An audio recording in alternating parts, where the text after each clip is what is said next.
선지자 사무엘 시대에 이스라엘에 아직 왕이 없었습니다. 이스라엘 백성들은 왕을 원했습니다. 왜냐하면 왕은 강력한 통치력을 가지고 있고 강력한 군사력을 가지고 있기 때문입니다. 그러나 사무엘은 백성들에게 권력의 속성을 미리 경고합니다. 사무엘상 8장 12절에 이렇게 첫 번째 문제가 군사제도의 문제다 이렇게 말합니다. 함께 읽을까요? 시작.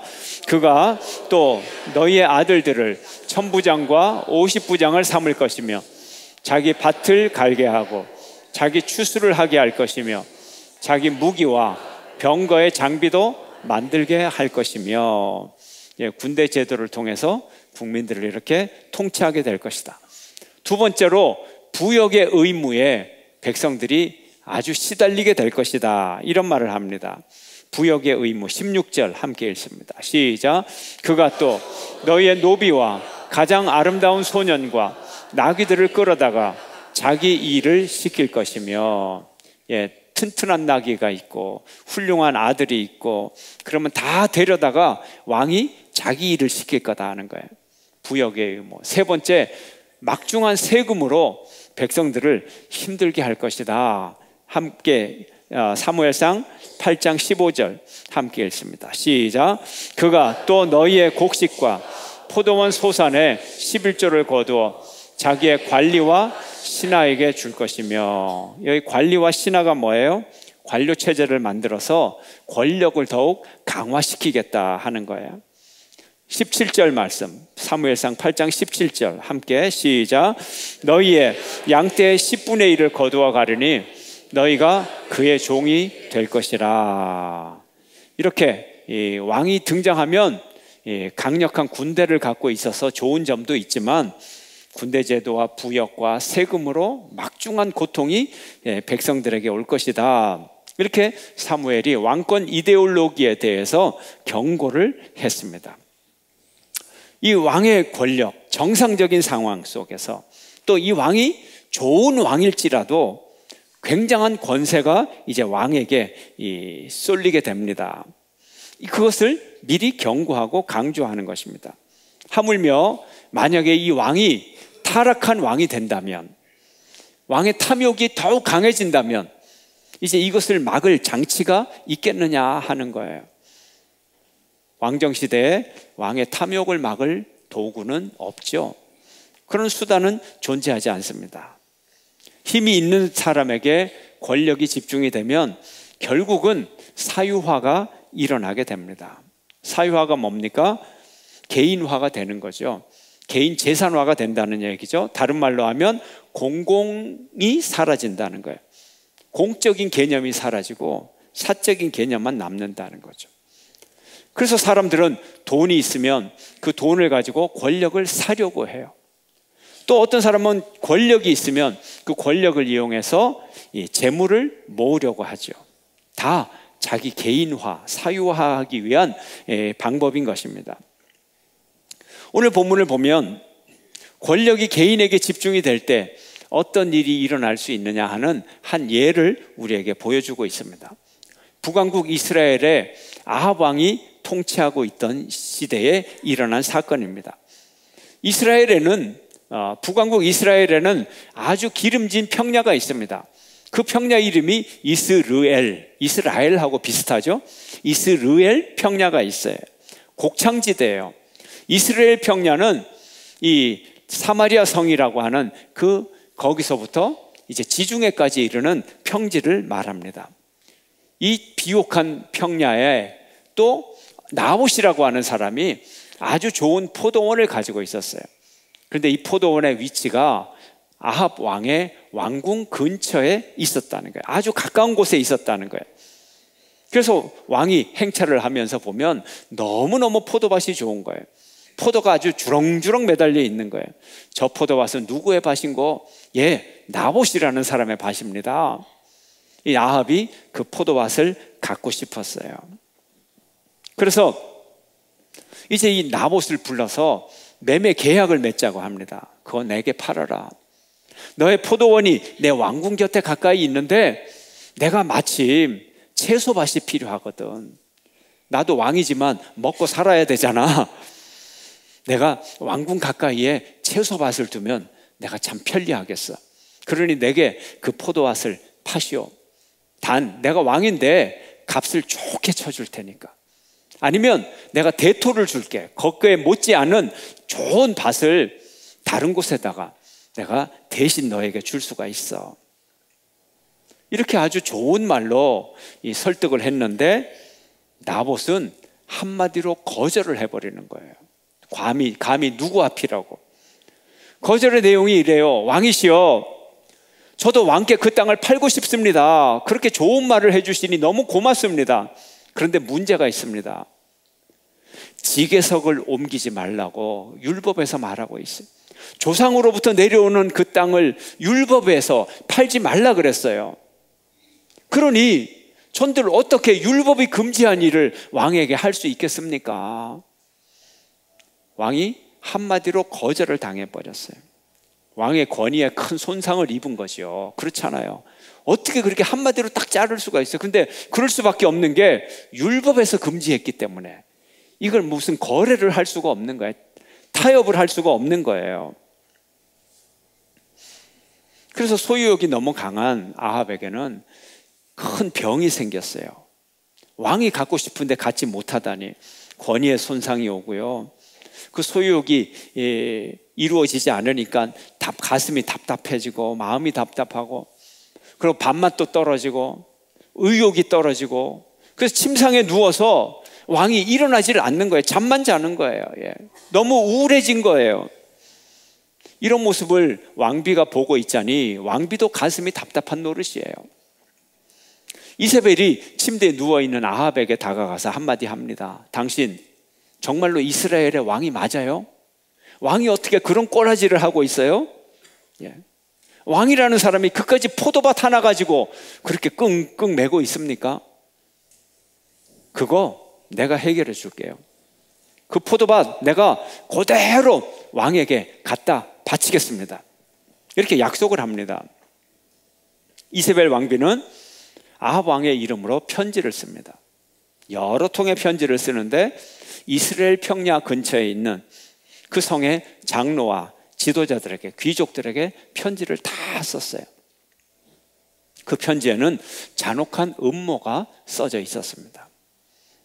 너희는 금식을 선포하고 나봇을 백성의 한가운데 피고의 자리에 세워라. 그리고 불량자 중 2사람을 세워서 거짓 증인으로 거짓 증거를 하게 해라. 그 증거의 내용은 이 나봇이 하나님과 왕을 저주했다고 하라. 그리고 판결이 나오는 대로 이 나봇을 즉결 처형을 해라. 끌고 나가서 돌로 쳐 죽여라.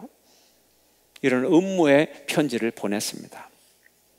이스라엘 법에 의하면 증인이 2명만 있으면 확정 판결이 되어서 그 자리에서 형을 집행할 수가 있게 되었어요. 이세벨의 지시대로 나봇은 처형을 당하고 역적의 재산은 국가로 귀속이 되면서 왕실의 소유가 되어버렸어요. 포도원은 아합 왕의 소유가 되었습니다. 이렇게 아합 이세벨은 부정적인 방법으로 돈과 권력을 추구했습니다. 그의 권력이 높아지는 만큼 재산도 많이 쌓여가고, 그의 권력과 재산이 높아지는 만큼 그에게 죄악도 높이 쌓여갔던 것입니다. 그들은 지나치게 목적지향적으로, 지나치게 소유지향적으로 그렇게 살아갔어요. 목적을 이루기 위해서는 하나님도 없고, 하나님의 율법도 없고, 도덕도 없고, 윤리도 없고, 인권도 없고, 오로지 목적밖에 없는 삶을 그들은 살아갔고, 그들이 목적을 이루기 위해서 하는 모든 수단은 아무도 제어할 길이 없게 되었습니다. 이제 아합 왕은 나봇이 죽고 그 포도원이 자기 것이 되었다는 그 기쁜 소식을 듣고 전리품을 확인하러 이제 포도원을 차지하려고 마차를 타고 그곳으로 내려갔습니다. 바로 이때 하나님의 말씀이 선지자 엘리야에게 임했습니다. 너도 나봇의 포도원으로 내려가라. 지금 아합 왕이 그 포도원으로 내려가고 있는데 너도 그곳으로 가서 그 범죄의 현장에서 이 아합 왕에게 저주를 선포하라.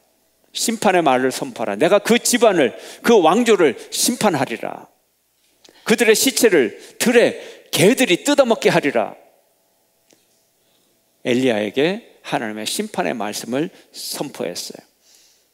이제 아합이 급히 그 전리품을 챙기러 나봇의 포도원으로 달려갔을 때, 마차를 타고 갔을 때 엘리야도 달려가서 그 현장에서 이 아합에게 하나님의 말씀을 선포했어요. 하나님은 인간의 탐욕을 심판하십니다. 그냥 내버려 두지 않으십니다. 오늘 이 본문에 보면 아합 왕의 탐욕은, 인간의 탐욕은 우상 숭배로 종교의 타락으로 이어집니다. 탐욕과 우상 숭배는 아주 잘 맞는 파트너예요. 잘 조화가 되는 조합입니다. 그래서 폭군과 독재자의 종교는 우상 숭배입니다. 아합 왕과 이세벨은 여호와의 선지자들을 탄압하고 죽이고 풍요의 신인 바알 신을 섬겼습니다. 이렇게 소유지향적 생활 이면에는 지극히 자기중심적인 이기적인 우상 종교가 있다고 하는 사실입니다. 우리의 역사 속에 보면 1882년 이모군란이 일어났을 때 민비는 그 군란을 피해서 고향 근처 충주에서 숨어 살았습니다. 그때 무당을 한 명 만나게 되었는데 이 무당은 민비가 궁으로 돌아갈 그 달과 날짜를 정확하게 맞췄어요. 이 일 때문에 민비는 크게 감동을 받고 현혹이 되어서 그 무당을 서울로 불러들여서 관제묘가 있는 그 북쪽에 살도록 하고 궁실에 굿을 주관하게 했습니다. 민비는 머리가 아플 때 무당을 불러서 머리를 만지게 하고, 배가 아플 때는 그 무당을 불러서 배를 만지게 했는데 이상하게도 머리도 나았고 복통도 나았고 그런 것을 경험을 했어요. 그래서 아예 옆에 끼고 잠시도 떨어지지 않고 함께 있었습니다.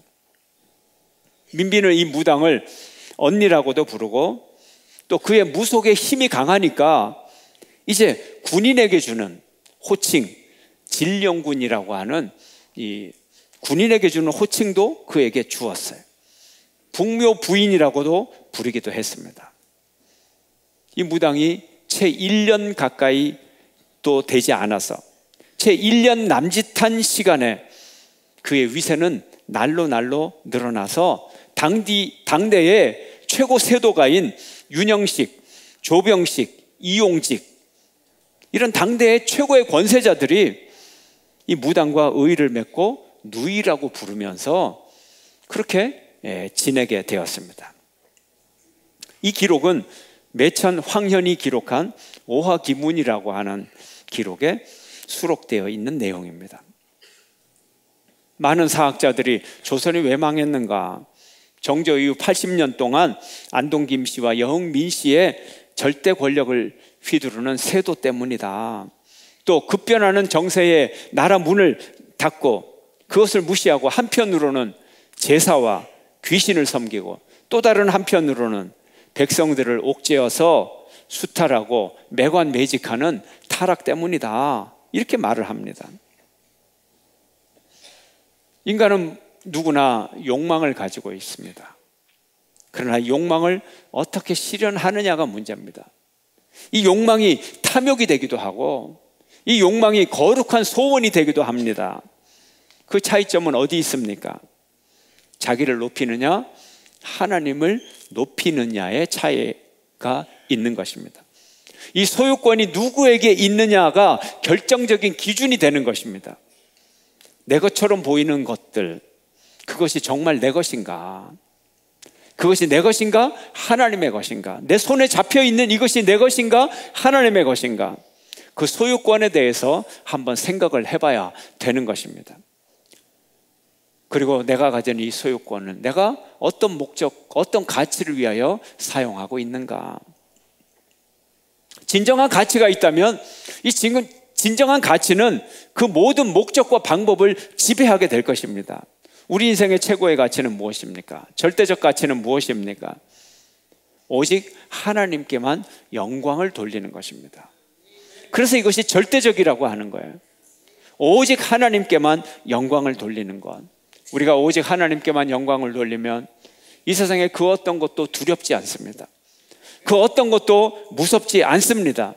하나님만을 무서워하면 다른 것은 우리 눈에 보이는 것이 없습니다. 두려워할 것이 없어지는 것입니다. 그러므로 하나님만을 섬긴다면 이 세상에서 가장 의로운 사람이 될 수 있고, 가장 용기 있는 사람이 될 수 있고, 가장 깨끗한 사람이 될 수가 있는 것입니다. 이것이 하나님만을 섬긴다고 하나, 하나님께만 영광을 돌린다고 하는 신앙의 비결인 것이에요. 하나님이 주시는 신앙의 축복인 것입니다. 손해가 아니에요. 이렇게 살아가는 사람들은 삶의 증거가 있어요. 삶의 증거로 나타나게 돼 있어요. 자기중심적으로 모든 것을 사유화하는 사람은 자기 자신만 보이고 하나님도 보이지 않고 이웃도 보이지 않습니다. 그러나 하나님을 보는 사람은 이웃이 보이기 시작하는 거예요. 나 중심으로 살 것인가? 이웃을 배려하며 살 것인가? 우리 일상생활에서 적나라하게 드러나는 삶의 현실인 것입니다. 우리 각자를 바라볼 때는 아주 작은 소박한 만남의 경험, 이것을 바라봐도 나 자신의 삶이 정확하게 보이는 거예요. 서울에 사는 한 변호사가 지방에 회의가 있어서 아침 9시 KTX를 예약을 했습니다. 그래서 서류를 급하게 준비하고 바빠서 출발을 좀 늦게 했어요.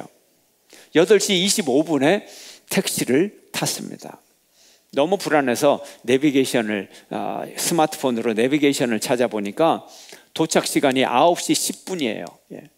이미 기차가 떠나버린 시간에 10분 늦게 도착하게 돼 있어요. 큰일 났어요. 기사에게 말합니다. 기사님, 큰일입니다. 9시 기차를 타야 되는데 지금 내비게이션을 보니 9시 10분에 도착하는 것으로 돼 있는데 이거 어떻게 하면 되겠습니까? 기사가 대답합니다. 제가 뭘 어떻게 하겠어요? 내비게이션이 그러면 그런 거죠, 뭐. 변호사는 달리는 택시 뒷좌석에 앉아서 초조한 마음으로 발을 동동 구르면서 기사님, 좀 더 빨리 갈 수 없어요? 그런 방법이 없을까요? 이 기차 놓치면 큰일입니다. 아주 중요한 회의인데요. 기사가 또 한마디 합니다. 중요한 회의라면 더 일찍 나오셨어야죠. 지금이 출근 시간 아닙니까? 보십시오. 그때 기사분의 휴대전화가 울렸어요.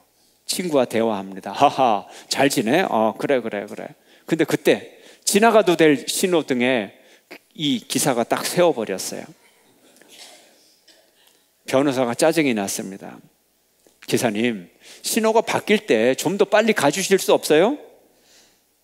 손님, 노란불일 때는 서라는 거예요. 급히 가다가 교통사고가 나면 손님이 책임질 수 없잖아요. 변호사 속에 불이 일었지만 어쩔 수 없어요. 식은땀은 흐르고 또 실시간 내비게이션을 열심히 검색을 했는데 보니까 터널로 가지 말라는 거예요. 보통은 터널로 다니는데 터널로 안 가야 되겠어요. 그래서 기사님, 터널로 가지 마시고 옆길로 가주세요. 알겠습니다. 손님이 원하는 대로 가기는 가겠지만 장담은 못합니다. 더 막힐 수도 있어요. 그런데 다행히 정말 선택을 잘해서 정말 제 시간 전에 도착을 했어요. 8시 54분에 도착을 했어요. 이제 빨리 요금을 지불하고 막 뛰었어요. 뛰어서 기차를 딱 탔는데 1분 전에 기차를 탔습니다. 사실 그 기사가 고마운 사람이죠. 그런데 고맙다는 생각이 하나도 안 들고 뭐 그런 인간이 다 있어. 이 생각만 드는 거예요. 마음속으로 씩씩거렸어요. 혼자서. 근데 그 순간 자기는 어떻게 살아왔는가, 자기 생각이 들더라는 거예요. 자기 역시 그렇지 않았나? 자기 중심적이고 자기 방어적이고 자기의 유익한 방법으로 항상 자기만 합리화하고 그렇게 살지 않았나? 의뢰인들이 앞이 캄캄해서 자기를 찾아왔는데 자기는 이렇게 얘기를 했다는 거예요. 계약서를 잘못 써서 그런 걸 제가 이제 와서 아무리 제가 변호사지만 어떻게 해줄 수가 없냐요. 애초에 잘하셨어야죠. 의뢰인이 재판을 좀 빨리 진행할 수 없냐 그러면 아니 재판을 빨리 진행하고 싶다고 진행이 됩니까? 법원에서 하는 일이에요. 재촉하지 마세요. 예. 또 무슨 일로 이야기를 하면 정 그러시면 딴 변호사한테 가보시죠. 예. 이랬다는 거예요. 항상 자기를 찾아오는 사람은 다급한 마음, 불안한 마음, 황망한 마음, 그런 마음으로 자기를 찾아왔는데 자기는 한 번도 친절하게 얘기한 적이 없다는 거예요. 예. 이제는 그런 분들에게 좀 더 위안도 주고 용기도 주고 좀 그렇게 해야 되겠다고 반성을 하게 됐어요. 여러분, 기사는 택시 기사대로 권리도 있어요. 변호사는 변호사대로 권리가 있어요. 하지만 기사는 기사대로, 변호사는 변호사대로 자기라고 하는 이 껍질을 벗어나야 되는 거예요. 그래야 우리는 참다운 삶을 살아갈 수 있는 거예요. 각자는 자기의 권한이 있는데 자기가 가진 이 권한을 자기 소유로 사용해서는 안 된다는 거예요. 누구든 자기의 알량한 자기 권리, 이것을 사용해서는 안 된다는 거예요. 성경에 나오는 다윗 왕은 하나님 앞에서 자기의 뜻을 물으며 살았어요. 왕의 권세가 있지만 왕의 권세를 사용하지 않고 하나님으로부터 오는 대답을 기다렸어요. 하나님, 어떻게 할까요? 내가 군대를 가지고 있는데 이 군대를 출동을 시킬까요, 말까요? 내가 막강한 군사력을 가지고 있지만 전쟁을 시작할까요, 말까요? 어디로 할까요? 어떻게 할까요? 자기의 뜻대로 사용하지 않았어요. 요즘 말로 하면 공공성을 유지했다는 거예요. 그도 큰 실수를 한 번 했어요. 그가 자기가 가진 권세를 사유화했을 때 그가 저지른 죄는 간음죄와 살인죄를 그가 저질렀습니다. 그리고 엄청난 대가를 치렀습니다. 그리고는 그는 자기가 가진 권세를 사유화하지 않았어요. 내가 주인인가? 하나님이 주인인가? 하는 이 질문에 다윗은 하나님이 주인이라고 그 대답을 들었던 것입니다. 그가 가진 모든 것이 하나님으로부터 온 것임을 알았어요. 그는 하나님께 엄청난 헌금을 하고도 성전을 지을 만한 엄청난 재물을 모두 준비하고 하나님께 바치고도 그는 말합니다. 모든 것이 하나님께로 왔사오니 내가 당연히 주님께 드립니다. 내가 주인인가? 하나님이 주인인가? 우리는 이 질문 앞에 정직하게 대답할 수 있어야 됩니다. 단호히 대답할 수 있어야 됩니다. 하나님이 나의 모든 것의 주인이십니다. 하나님이 나의 모든 것의 주인이십니다. 내가 사적인 영역에서 가진 모든 것, 이것도 하나님이 주인이시고 내가 공적인 영역에서 가진 모든 권리와 권한도 하나님의 것입니다. 하나님의 뜻대로 사용하겠습니다. 이것이 우리의 고백이 되어야 되는 것입니다. 주인이신 하나님께서 모든 것을 심판하시는 심판주이심을 우리가 알아야 할 것입니다. 우리의 모든 것이 하나님께로부터 왔사오니 겸손히 하나님께 묻고 하나님께서 원하시는 대로 살아가는 저와 여러분이 되시기를 주의 이름으로 축원합니다.